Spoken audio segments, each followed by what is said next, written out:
আচার্য exclusive চ্যানেলে তোমাদের সকলকে স্বাগত জানাই। আজকে আলোচনা করব দশম শ্রেণীর পর্ষদের টেস্ট পেপার থেকে সারদা প্রসাদ ইনস্টিটিউশনের জিওগ্রাফি থেকে 190 নম্বর পেজের যে সমস্ত 2 নম্বরের কোশ্চেনগুলো রয়েছে সেগুলোর অ্যান্সারগুলো নিয়ে আলোচনা করব এবং তার সঙ্গে এটাও বলে দেবো কিভাবে তোমরা অ্যান্সারগুলোকে সম্পূর্ণ কিভাবে 2 নম্বরের কোশ্চেন হিসাবে কিন্তু লিখতে পারবে সেটাও কিন্তু বলে দেবো। তাই ভিডিওটি স্কিপ না করে সম্পূর্ণ ওয়াচ করবে আর অবশ্যই কিন্তু খাতায় নোট ডাউন করবে। পর্ষদের টেস্ট পেপার কিন্তু খুবই গুরুত্বপূর্ণ একটা তোমাদের চাবিকাঠি। এখান থেকে 60 থেকে 70% কিন্তু কমন থাকে। তাই তোমরা এদিক ওদিক না দেখে অবশ্যই কিন্তু পর্ষদের টেস্ট পেপারটা কিন্তু কমপ্লিট করবে। চলো শুরু করা যাক। 1 নম্বর কোশ্চেন বলছে পাদদেশীয় হিমবাহ কাকে বলে। অ্যান্সার দেখো, পাদদেশীয় হিমবাহ বলতে উপত্যকা পর্বতের পাদদেশে নেমে যাওয়াকে বোঝায়। উপত্যকা হিমবাহ যখন নিচে নামতে নামতে পর্বতের পাদদেশে বিস্তৃত হয় তখন তাকে পাদদেশীয় হিমবাহ বলা হয়। পৃথিবীর বৃহত্তম পাদদেশীয় হিমবাহ হলো আবিষ্কার নয়, এটা হবে আলাস্কার ম্যালাস্পিনা, যেটি চওড়ায় 65 কিলোমিটার এবং 45 কিলোমিটার লম্বা। 2 নম্বর কোশ্চেন কি বলছে, এর যে অথবার অ্যান্সারগুলো এগুলো শেষে দেওয়া আছে, অবশ্যই ভিডিওটা দেখতে থাকো, নিচে আলোচনা হবে। 2 নম্বর কোশ্চেন বলছে অর্ধক্ষেপণ বলতে কি বোঝো। অ্যান্সার দেখো, সূর্যের উত্তাপে ভূপৃষ্ঠের সমুদ্র, হ্রদ, নদী, পুকুর, খাল, বিল প্রভৃতি জলরাশি থেকে জল জলীয় বাষ্পে পরিণত হয়। জলীয় বাষ্পপূর্ণ বাতাস হালকা হওয়ার দরুন ঊর্ধ্বগামী হয়। উপরের বায়ুমণ্ডলের প্রবল শৈত্যের সংস্পর্শে এলে ঘনীভবনের ফলে জলীয় বাষ্প ক্ষুদ্র ক্ষুদ্র জলকণায় পরিণত হয় ও বাতাসের ধূলিকণাকে আশ্রয় করে ভেসে বেড়ায়। জলকণাগুলি যখন পরস্পরের সঙ্গে মিলিত হয়ে বড় বড় জলকণায় পরিণত হয় তখন সেগুলি নিজেদের ভারে ও পৃথিবীর মধ্যাকর্ষণ শক্তির প্রভাবে বাতাসে আর ভেসে বেড়াতে পারে না। তখন কী হবে, কঠিন বা তরল অবস্থায় বৃষ্টিপাত, তুষারপাত, শিলাবৃষ্টি, স্লিট, শিশির, তুহিন প্রভৃতি রূপে কিন্তু ভূপৃষ্ঠে পতিত হয়। এই প্রক্রিয়াকে অর্ধক্ষেপণ বলে।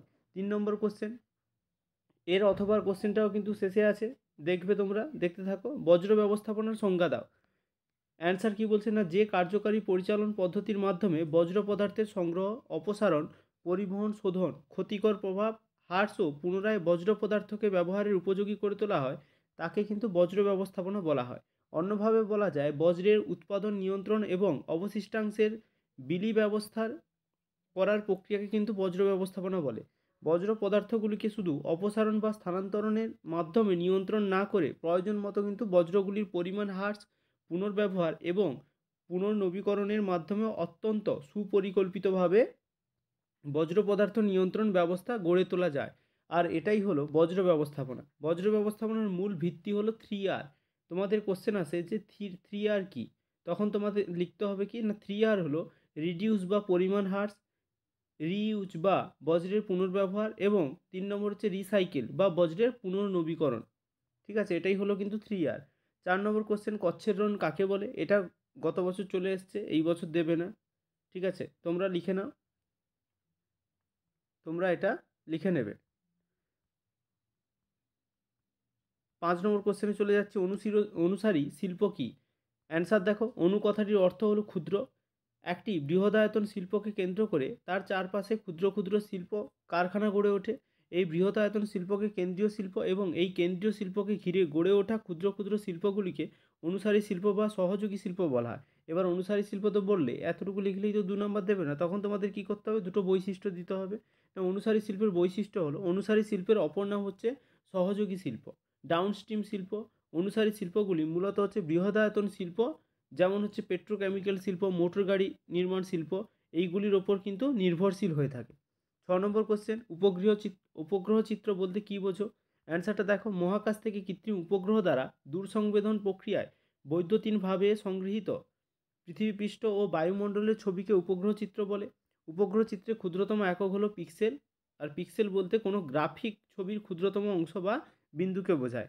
এবার অথবা দিয়ে যে কোশ্চেনগুলো ছিল, 1 নম্বর কী ছিল না, বান ডাকা কী।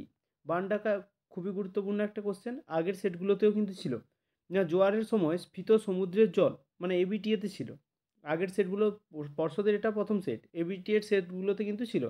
অ্যান্সার কী বলছে, জোয়ারের সময় স্ফীত সমুদ্রের জল মোহনা দিয়ে বড় বড় ঢেউ ও জলোচ্ছ্বাসের আকারে নদী খাতে প্রবেশ করে। ঢেউ ও জলোচ্ছ্বাস সহ নদীর এই বিপরীতমুখী প্রবাহকে বলে কিন্তু বান। বর্ষাকালে নদীতে যখন বেশি জল থাকে তখন ভরা কোটালের বা ভরা জোয়ারের জল খুব বেশি উঁচু হয়ে প্রবল বেগে সশব্দে নদীতে প্রবেশ করে, একে বলে কিন্তু বান ডাকা। অথবা দিয়েছিল কি ল্যান্ডফিল। ল্যান্ডফিল কি, এটা 2 নম্বর অথবা ছিল। ল্যান্ডফিলটা কি না, বজ্র পদার্থ নিষ্পত্তির জন্য একটি সাইট।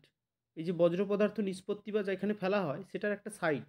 এটি বজ্র নিষ্পত্তির প্রাচীনতম এবং সাধারণ রূপ, যদিও দৈনিক মধ্যবর্তী এবং চূড়ান্ত কভার সহ বজ্রকে পদ্ধতিগতভাবে সমাধিস্থ করাকেই কিন্তু ল্যান্ডফিল বা ভরাটকরণ বলে।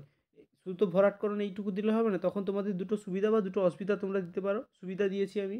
1 নম্বর বলছে রোগ জীবাণু সংক্রমণ না হওয়া, না মাটির মধ্যে ঢাকা দেওয়া থাকে বলে বজ্র থেকে কোনো রোগ জীবাণু কিন্তু বায়ুতে ছড়িয়ে পড়তে পারে না।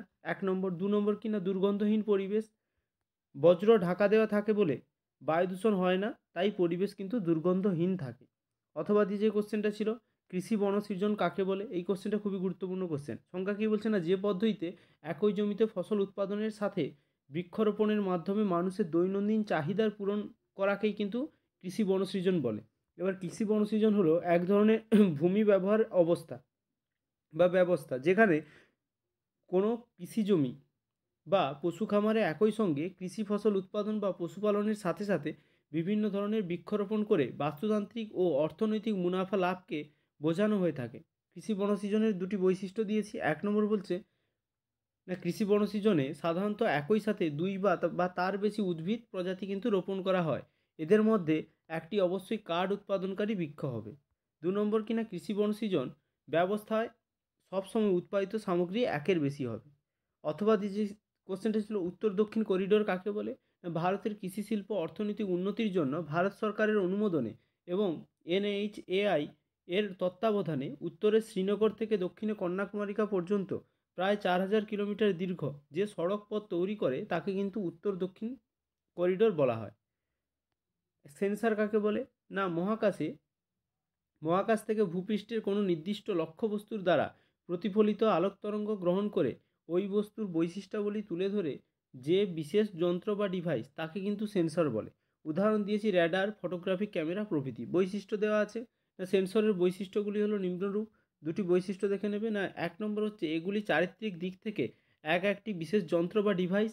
2 নম্বর এগুলির নিজস্ব শক্তি বা আলো থাকতে পারে বা নাও থাকতে পারে। এই ছিল তোমাদের 190 নম্বর পেজের কিন্তু সমস্ত 2 নম্বরের কোশ্চেনের অ্যান্সারগুলো। এর পরবর্তী সেটটা কিন্তু আমি নিয়ে চলে আসবো খুব শীঘ্রই। নেক্সট ডেই আপলোড করে দেবো, তাই কিন্তু অবশ্যই চ্যানেলটিকে সাবস্ক্রাইব করে রাখবে আর ভিডিওটি ভালো লেগে থাকলে লাইক প্রদান করবে। আর এই কোশ্চেনের অ্যান্সারগুলো যেমনভাবে ঠিক বললাম তেমনভাবে কিন্তু খাতায় নোট ডাউন করে পড়তে থাকবে। চলো আজকে এই পর্যন্ত, দেখা হচ্ছে পরবর্তী ভিডিওতে। Thank you.